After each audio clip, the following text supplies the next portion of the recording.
how much of the character's personality and maybe story of come from the toy design versus they give you a character and say like, okay, you know, he's a medic, go. Yeah. You know? I will tell you, we had a blank list of slots. So I'll talk about Armada, I guess, because that's the one I'm more focused on. I knew I had 52 items. Each item would come with a mini-con. So many of them would be redecos. And I had to plot out truck, Autobot, Decepticon, you know, like how the flow was. There was nobody, there was no they. The group working together was the they. You know, Hasbro would give a kind of a general expectation of budget and what what the business you hope to achieve in, you know, millions of dollars, and you build your plan to make sure you can achieve that.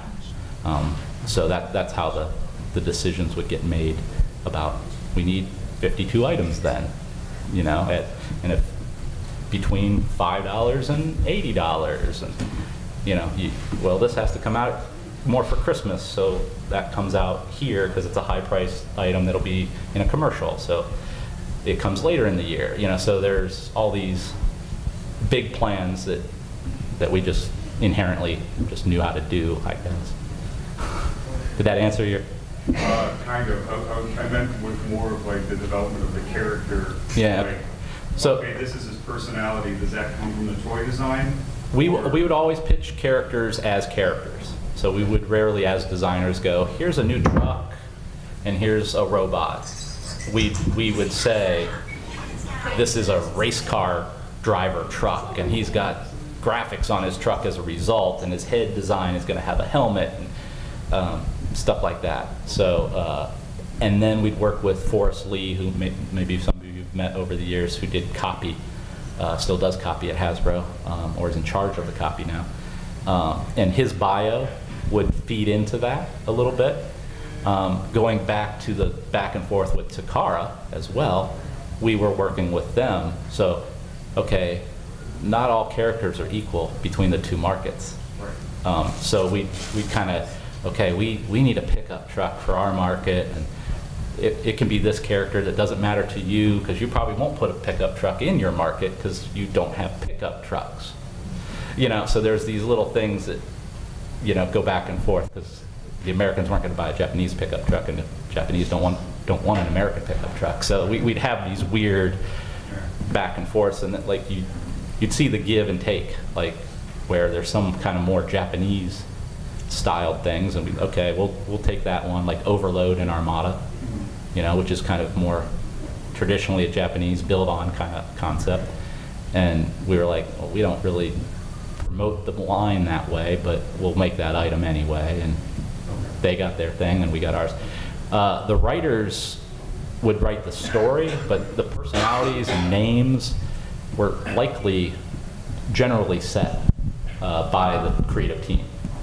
Yeah, so we would pitch them as Cyclonus is a wild kind of crazy pirate guy. He hangs out with Demolishor, you know, and you know, and we just sell a little story, and that kind of would plot along. Plus, with the translation of the shows, you know, we could always move things around if we had to. Okay.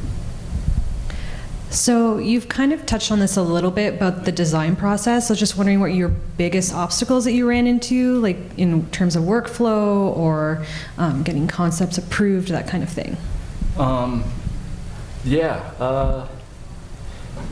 I would say different segmentation was always the toughest thing to get through. Now for that, and that's like when we were doing things like bot shots or, you know, the gear play stuff, you know, it's like selling it in and why does it need to exist and why is it going to be better than another Bumblebee, stuff like that. Those are where the struggles were, the pitches, the sell-in.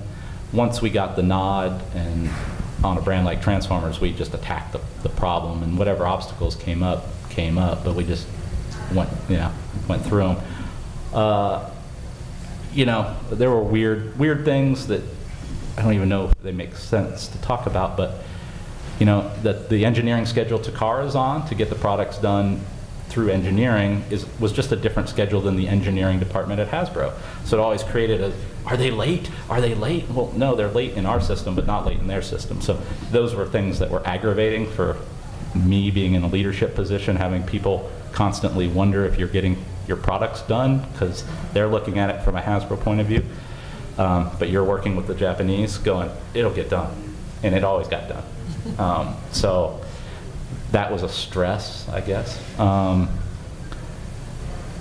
You know, at different points in different animated projects, you know, you could just have a different style come in that maybe didn't always fit what the designers thought was a good way to go, but you'd have to work with that, both in the movie designs, prime designs, you know, that kind of thing. You'd kind of sometimes have to figure it out. Transformers are tricky to design because you have to hide it all in there. You can only get out what you have. You know, there's no tricking of physics. You know, it's all there. And they're very, I mean, they end up being very humanoid, great looking figures as well, and that's hard to do. So we worked hard at that.